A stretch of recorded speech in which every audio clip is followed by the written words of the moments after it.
అస్సలాము అలైకుం ఎవ్రీవన్. జిన్ యొక్క కనిపించని ప్రపంచం.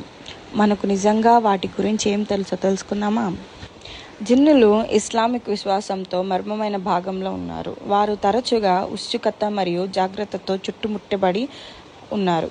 ఇస్లాంలో జిన్నులు పొగలేని నిప్పుతో తయారైన జీవులు. మనలాంటి మనుషులకి కనిపించని ప్రపంచంలో జీవిస్తూ ఉంటారు. జిన్నులకు మంచి చెడులు ఎంచుకునే సామర్థ్యం ఉన్నది.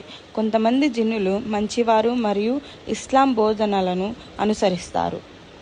మరికొంతమంది షయాతీన్ అనగా దయ్యాలు తప్పు చేయాలని ఎంచుకున్నారు. వీరిలో అత్యంత ప్రసిద్ధి చెందిన ఇబ్లీస్ ఆదం అలైహిస్సలాంకు నమస్కరించడానికి నిరాకరించాడు మరియు స్వర్గం నుండి తరిమివేయబడ్డారు.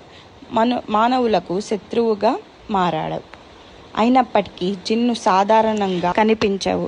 అవి కొన్నిసార్లు మానవ ప్రపంచంలో సంరక్షణ చెందుతాయి. వారు ఎడారి మరియు పాత శిథిలాల వంటి ప్రదేశాలలో నివసిస్తూ ఉంటారని నమ్మకం. జిన్నులతో కూడిన కథలు చాలా సంవత్సరాలుగా చెప్పబడుతున్నాయి. జిన్నును సంప్రదించడానికి ప్రయత్నించడం ప్రమాదకరం కాబట్టి ఇస్లాం దీన్ని వ్యతిరేకిస్తుంది. జిన్నులో సంబంధం లేకుండా అల్లాహ్ నుండి రక్షణ పొందాలని ముస్లింలకి నేర్పిస్తారు. ఖురాను ఆయతులు మరియు నమాజు చదవడం వల్ల జిన్నుల నుండి మిమ్మల్ని మీరు రక్షించుకోవచ్చు.